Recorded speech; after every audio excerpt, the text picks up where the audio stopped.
समिति की बैठक और बैठक में अमेठी रायबरेली सीटों को लेकर के मंथन हुआ। अमेठी से राहुल गांधी लड़ सकते हैं लोकसभा चुनाव, वहीं रायबरेली से प्रियंका गांधी को लड़ाया जा सकता है चुनाव। दोनों की उम्मीदवारी पर कांग्रेस चुनाव समिति फैसला करने वाली है।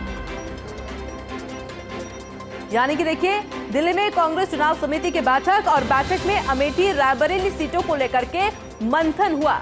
और अभी तक जो जानकारी फिलहाल सामने आ रही है वो ये है कि अमेठी से राहुल गांधी चुनाव लड़ सकते हैं, जबकि रायबरेली से प्रियंका गांधी को चुनावी मैदान में उतारा जा सकता है।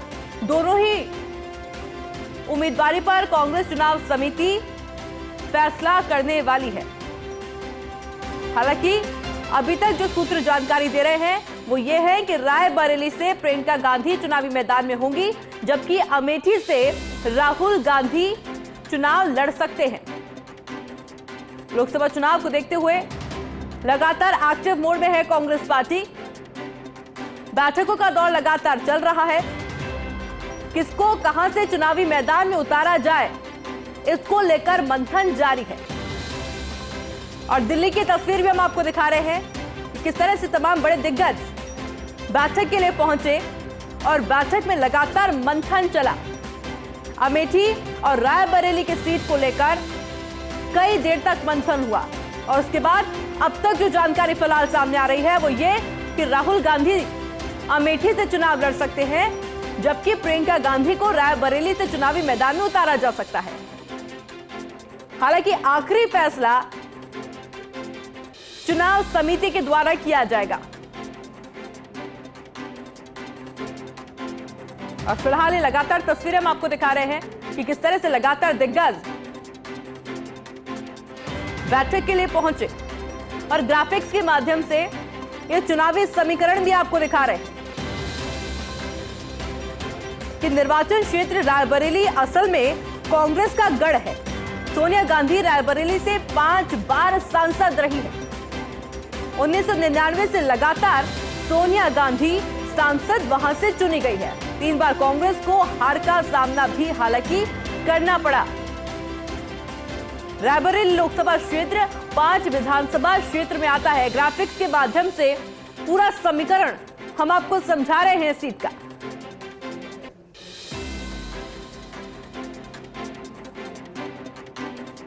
हालांकि अभी तक जो सूत्र जानकारी दे रहे हैं, रायबरेली से अब प्रियंका गांधी चुनावी मैदान में हो सकती है।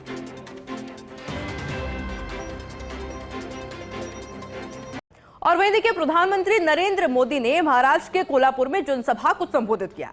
इस दौरान उन्होंने इंडी गठबंधन और कांग्रेस पर निशाना साधा। उन्होंने कहा कि कांग्रेस की सरकार आई तो ये सीएए को खत्म कर देंगे, कश्मीर में धारा 370 को वापस लाएंगे। प्रधानमंत्री ने कहा कि जब कांग्रेस और उसके दोस्तों को एहसास हुआ कि वे एनडीए के विकास की ट्रैक रिकॉर्ड का मुकाबला नहीं कर सकते, तो उन्होंने अपनी रणनीति ही बदल दी। वे राष्ट्र विरोधी एजेंडे और तुष्टीकरण का इस्तेमाल कर रहे हैं और अब कांग्रेस का एजेंडा है कि वे कश्मीर में धारा 370 को फिर से बहाल करेंगे। ये लोग कह रहे हैं कि इनकी सरकार बनी तो ये लोग सीएए रद्द कर देंगे। क्या ये देश इनको करने देगा? ये सवाल प्रधानमंत्री नरेंद्र मोदी के द्वारा उठाया गया। जिन लोगों के 3 अंकों में लोकसभा सीट जीतने के लाले पड़े हों, वो सरकार के दरवाजे तक कैसे पहुंच सकते हैं? तमाम बातें प्रधानमंत्री नरेंद्र मोदी ने महाराष्ट्र में अपने संबोधन के दौरान कही।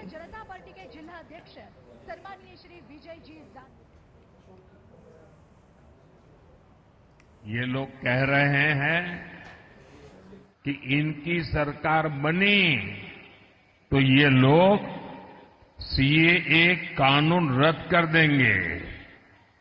क्या ये देश उनको करने देगा?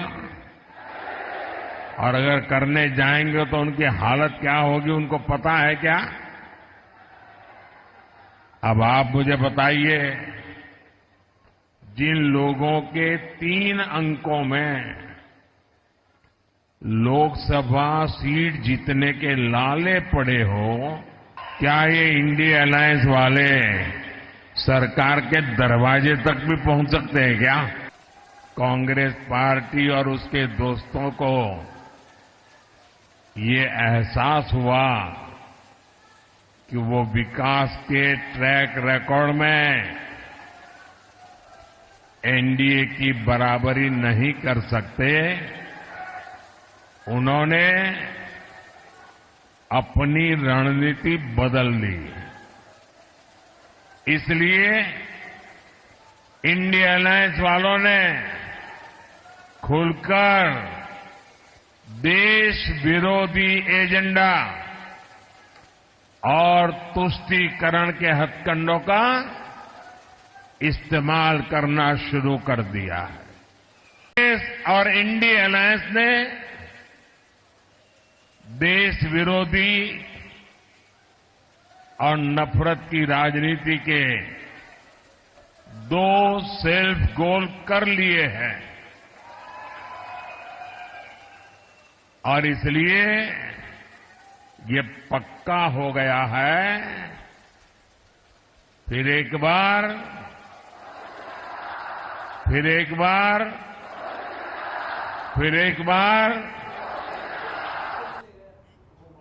और इसके अलावा भी प्रधानमंत्री नरेंद्र मोदी ने दक्षिण गोवा में जनसभा की। पीएम मोदी के जनसभा में भारी संख्या में लोग पहुंचे, जहां प्रधानमंत्री ने कहा कि ये विजय सभा है। उन्होंने कहा है कि 2024 का लोकसभा चुनाव काफी अहम है। इंडी गठबंधन पर प्रधानमंत्री मोदी ने इस दौरान निशाना भी साधा और प्रधानमंत्री नरेंद्र मोदी ने कहा कि ये सिर्फ परिवार का भला कर सकते हैं। आगे क्या कुछ कहा प्रधानमंत्री मोदी ने, आपको भी सुनाते हैं।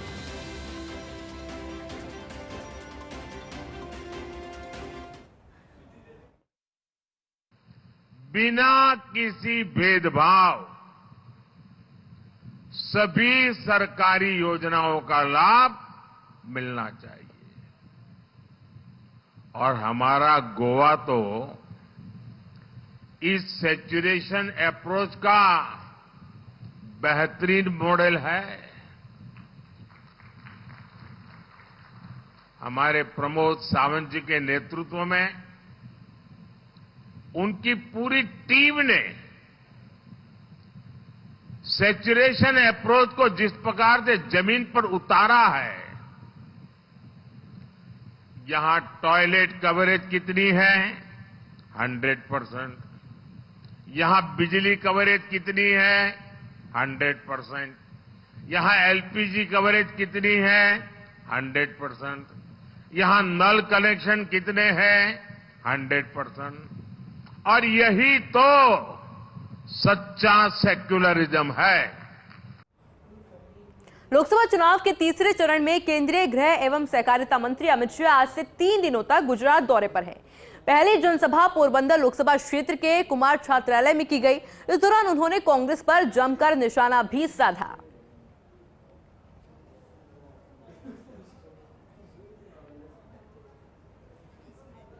और देखिए, वहीं इसके बाद अमित शाह ने गुजरात के वडोदरा में रोड शो किया।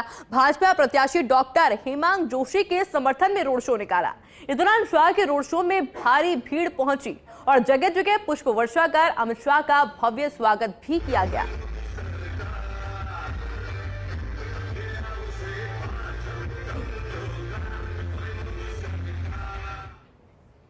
दिल्ली और पंजाब से आने वाले सिख समुदाय के 1500 से ज्यादा लोगों ने बीजेपी का दामन थाम लिया है। बीजेपी अध्यक्ष जेपी नड्डा, राष्ट्रीय महासचिव तरुण चुग, पार्टी नेता मनजिंदर सिंह सिरसा और दिल्ली बीजेपी अध्यक्ष वीरेंद्र सचदेवा की मौजूदगी में सिख समुदाय के लोग पार्टी में शामिल हुए।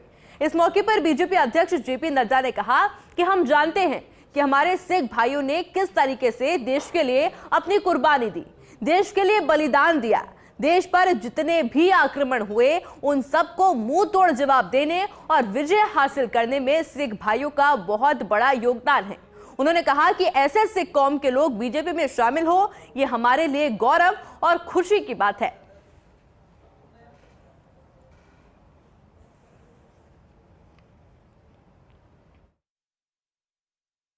हमारे सिख भाइयों ने किस तरीके से देश के लिए अपनी कुर्बानी दी, देश के लिए बलिदान हुए, कौम की खातिर सबको आगे बढ़ाने की दृष्टि से देश को जितने भी आक्रमण हुए उस सारे आक्रमणों पर उनको मुंह तोड़ जवाब देना और विजय हासिल करने में सिख भाइयों का बहुत बड़ा योगदान है और बहुत बड़े तरीके से उन्होंने इस काम को आगे किया है। ऐसे सिख कौम के हमारे लोग भारतीय जनता पार्टी में शामिल हों, यह हमारे लिए गौरव की बात भी है, खुशी की बात भी है। और मैं ये मानता हूं कि अकेली भारतीय जनता पार्टी है जिसके माध्यम से हम देश की एकता, अखंडता, सुरक्षा को हम आगे बढ़ा सकते हैं, और उसमें बहुत बड़ा योगदान आपका है। आपके शामिल होने से हम इस काम को और तीव्र गति से आगे बढ़ा सकते हैं। लोकसभा चुनाव को लेकर भारतीय जनता पार्टी ने अपने कैंडिडेट्स की 15वीं लिस्ट जारी कर दी है। भाजपा ने मशहूर वकील उज्जवल निकम को मुंबई नॉर्थ सेंट्रल से उम्मीदवार बनाया, जबकि पूनम महाजन के टिकट काट दी। आतंकी कसाब को फांसी दिलाने वाले वकील उज्जवल निकम को मुंबई उत्तर मध्य से चुनावी मैदान में उतारा गया है। बता दें कि उज्जवल निकम देश के सबसे मशहूर सरकारी वकीलों में से है। वे आतंकी अजमल कसाब को फांसी दिलवाने से लेकर 1993 के बम धमाकों, गुलशन कुमार हत्याकांड और प्रमोद महाजन हत्याकांड जैसे हाई प्रोफाइल मामलों में सरकारी पक्ष की पैरवी भी कर चुके हैं।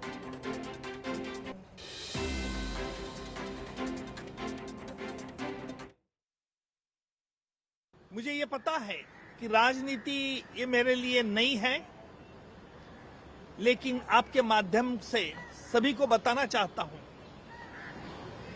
कि मेरी कोशिश हमेशा ये रहेगी कि हमारा देश का संविधान, देश का कानून और देश की सुरक्षिता, ये मेरे प्रायोरिटीज रहेंगे। और ये प्रायोरिटीज के लिए मैं ये जरूर करूंगा कि जो हमारे संसद में इसके लिए क्या सवाल उठाए सकते हैं, क्योंकि मैंने इस बंबई में कई ऐसे संगीन मामले चलाए जिससे राष्ट्र हित का एक तार जुड़ाई थी। आम आदमी पार्टी ने रोड शो निकाला और इस रोड शो में मुख्यमंत्री अरविंद केजरीवाल की पत्नी यानी कि सुनीता केजरीवाल ने लीड किया। पूर्व दिल्ली से आम आदमी पार्टी उम्मीदवार कुलदीप कुमार के समर्थन में कोंडली इलाके में रोड शो निकाला गया। प्रचार वैन पर सवार हाथ जोड़कर सुनीता केजरीवाल ने लोगों का अभिवादन किया, जो कि तस्वीरों में आपको दिख भी रहा होगा। इस दौरान केजरीवाल की पत्नी ने जनता से भावुक अपील की। उन्होंने कहा कि आपके मुख्यमंत्री मेरे पति को जबरदस्ती जेल में डाल दिया गया, जबकि कोर्ट ने उन्हें दोषी करार नहीं दिया है। रोड शो में आम आदमी पार्टी के मंत्री, विधायक, पार्षद और कार्यकर्ता भी शामिल हुए। बता दें कि अरविंद केजरीवाल की गिरफ्तारी के बाद दिल्ली में सुनीता केजरीवाल का पहला राजनीतिक अभियान है।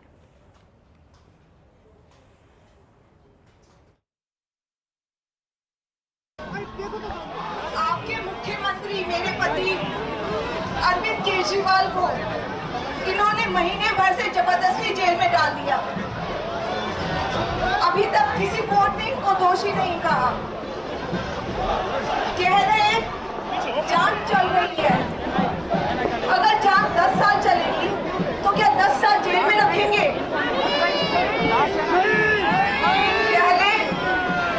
इससे पहले आदमी तब जेल जाता था जब अदालत उसको दोषी बताती थी। अभी इन्होंने एक नया सिस्टम निकाला है। कहते हैं जब तक जांच चलेगी, जब तक मुकदमा चलेगा, जेल में रखेंगे। असम के गुवाहाटी में कांग्रेस के राष्ट्रीय अध्यक्ष मल्लिकार्जुन खड़गे ने प्रेस कॉन्फ्रेंस की और भाजपा पर जमकर निशाना साधा। उन्होंने कहा कि जो वादे किए उनमें से एक भी लागू नहीं किया। फिर भी वे कहते हैं कि मोदी ने देश के लिए बहुत काम किया, लेकिन कांग्रेस उन लोगों की पार्टी है जिन्होंने भारत को स्वतंत्र कराया। भाजपा ने कभी भारत की आजादी के लिए लड़ाई नहीं लड़ी। हमने इस देश का निर्माण किया है।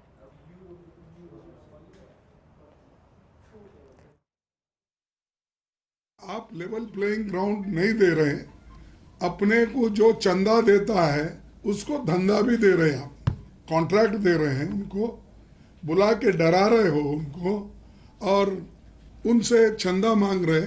और जो कंपनियां लॉस में है, जो कंपनियां अगर 2000 रुपए प्रॉफिट करती है तो वो 500 रुपए चंदा देती है। दो कंपनी कुछ भी उसका 0 प्रॉफिट है, वो भी उनको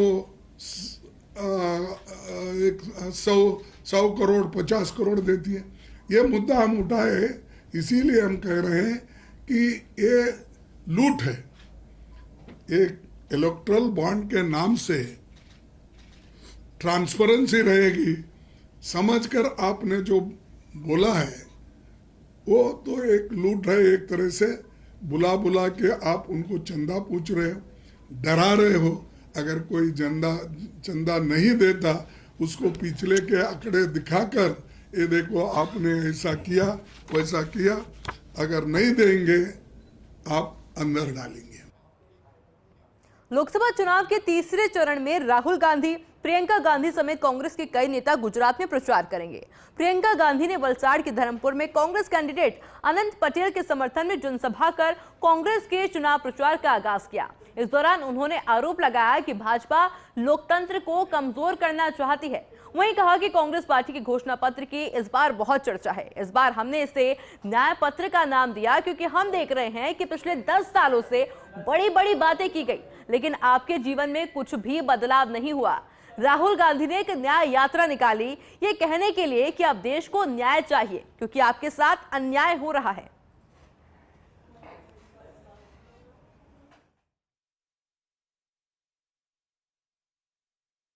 बहुत चर्चा है कांग्रेस पार्टी के मैनिफेस्टो मतलब घोषणा पत्र के बारे में।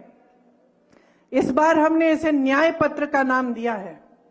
न्याय पत्र का नाम इसलिए दिया है क्योंकि हम देख रहे हैं, जिस तरह से आप देख रहे हैं और आपको अपने जीवन में महसूस हो रहा है कि पिछले 10 सालों से बहुत बड़ी बड़ी बातें की गई हैं, लेकिन आपके जीवन में तरक्की नहीं आई, आपको न्याय नहीं मिला। इसी तरह से राहुल जी, कांग्रेस के नेता, कांग्रेस के हमारे अध्यक्ष महोदय जी खड़गे जी और सब नेता सब देख रहे हैं कि 10 सालों में सिर्फ अन्याय ही अन्याय हुआ है आप सबके साथ। इसीलिए हमने इस बार अपने घोषणा पत्र का नाम ही न्याय पत्र लिखा और राहुल जी ने एक न्याय यात्रा निकाली जिसमें वो गुवाहाटी से मुंबई तक चले और कन्याकुमारी से कश्मीर तक तो पैदल चले उससे पहले 4000 किलोमीटर, ये कहने के लिए कि अब देश को न्याय चाहिए, देश के गरीब को न्याय चाहिए, देश के किसान को न्याय चाहिए, देश के आदिवासी को न्याय चाहिए, देश के दलित को न्याय चाहिए, क्योंकि आपके साथ अन्याय हो रहा है। राजस्थान की सभी 25 लोकसभा सीटों पर 62.10% मतदाताओं ने अपने मताधिकार का प्रयोग किया। ईवीएम के माध्यम से 61.53% और पोस्टल बैलेट के माध्यम से 0.57% मतदान हुआ है। मुख्य निर्वाचन अधिकारी प्रवीण गुप्ता ने बताया है कि राज्य में वर्ष 2019 के चुनाव में 66.34% मतदान हुआ। वहीं 2024 में वर्ष 2019 के मुकाबले 3 लोकसभा क्षेत्रों बाड़मेर, कोटा और बांसवाड़ा के मतदान प्रतिशत में वृद्धि दर्ज हुई है। इस वर्ष बाड़मेर सीट पर सर्वाधिक और करौली धौलपुर में सबसे कम मतदान हुआ। वहीं 8 सीटों पर महिलाओं ने पुरुषों के मुकाबले अधिक मतदान किया है। इसमें दूसरे चरण के 5 और पहले चरण वाले 3 लोकसभा क्षेत्र शामिल हैं। 26 अप्रैल को दूसरे चरण में 13 सीटों पर 65.52% मतदाताओं ने अपने मताधिकार का प्रयोग किया। ईवीएम के माध्यम से 65.03% और पोस्टल बैलेट के माध्यम से 0.49% मतदान हुआ है। बागीदोरा विधानसभा क्षेत्र के लिए उपचुनाव में 77.50% मतदान दर्ज किया गया।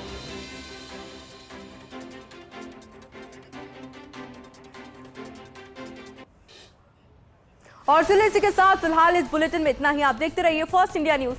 नमस्कार।